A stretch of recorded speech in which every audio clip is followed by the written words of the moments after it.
So one of the challenges with hunting big woods is, oftentimes there's very little structure, and what little structure is there is typically coming from TSI, clear cuts, select cuts. So when you hear big wood hunters talk about their strategies of running cameras and hunting, it's often around some type of clear cut. And in this video, we're going to dive in and listen to Steve Shirk's approach to running cameras and hunting bucks in clear cuts. Just looking at this particular buck bed, kind of the unique thing to me is like there's nothing growing in it, just because I think it's so well used, over the years that, they're laying here so much, probably not able to have much for grass or anything growing in it. But you can see that looks like some pretty fresh hair here. There's going to be an entry trail that we're going to talk on when we come back out. But the unique thing I want to talk about this particular bedding area is the deer I was hunting in here, Crazy 12. Maybe some of the people that watch this video will even, you've probably heard me talking about him if you follow me at all. But it was amazing through the years I hunted him. This is only like a 10-acre cut or something like that. But throughout the summer, he'd kind of bed sporadically and scattered all throughout the cut.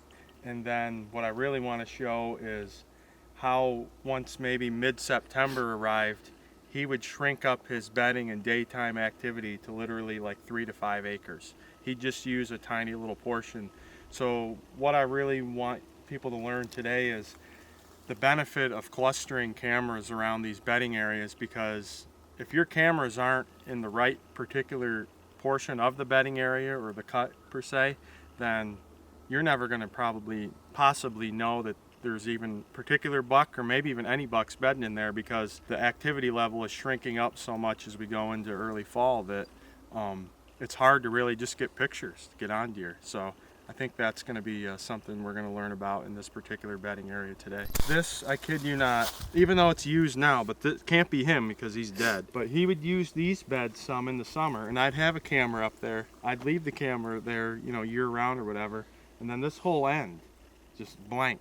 And then literally 200 yards over here, activity like crazy. Just that close.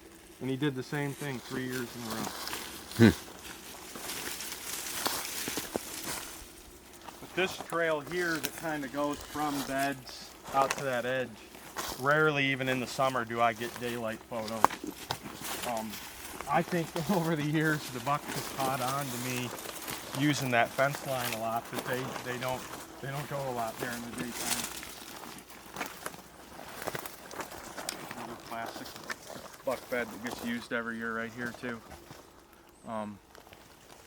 It's just kind of right on the edge of a drop off, maybe even feeling some thermals right here.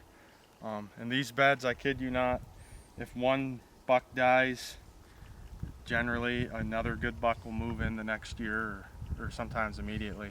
They're just traditional buck bedding areas, so that's what makes it nice. You can kind of count on these year after year. So we're just coming from that bed, and once again, one of the really key things to look for is if you might have travel or access from a bedding site heading out to a place where you're going to hunt and you can or monitor with a camera. Here's just kind of an ideal scenario. Once again, we got the bed, and we'll follow the trail right out. Just kind of comes up to this fence line, and then you can see I got a camera there. So this spot I have monitored, and any spots inside this bedding area that are kind of relevant to this same situation where I can follow access to and from, always get a camera there, and possibly could be a great spot to hang a stand too, based on the intel you're getting. How often would you check a camera like this? These ones, especially being this close, a lot of times every couple weeks. But then sometimes early in the season, we got, Pennsylvania, you got where the season generally comes in the first Saturday, October. It's tough to wait 2 weeks and check your cameras, because by then you've missed most of the early season bedroom type hunting, and then a lot of times, these bucks may shift after that.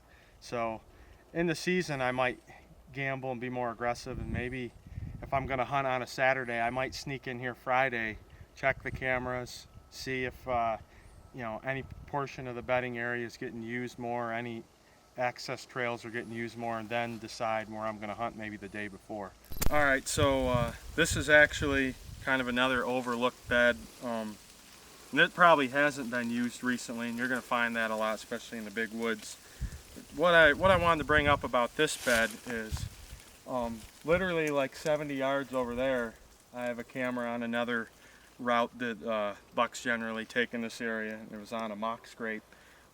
By mid to late September, all of a sudden the daytime intel on that camera would go completely dead, and even in general I wouldn't get as many pictures. But then I'd have another camera down in this bottom, and that camera would, I'm talking only maybe 80 yards from here, that camera would get a ton of intel, and then once again 70 yards over there you're not getting any intel. And that was consistent with the buck that I was hunting in this area for a few years. So that's a really, that's a key point that I keep trying to bring up, is why you should cluster cameras, because certain portions of these bedding areas and cuts will get used more than others, and without without clustering cameras, you'd never know. And then this, to me, like if I was to look for buck bedding spots, in my opinion, this is like a classic buck bedding spot. Cover on its back. I think it's, even though it's a little thick, a great view up here. This is one of those spots where 9 out of 10 times, if something's going to lay here, it's going to be a good buck, because this is where they would want to lay.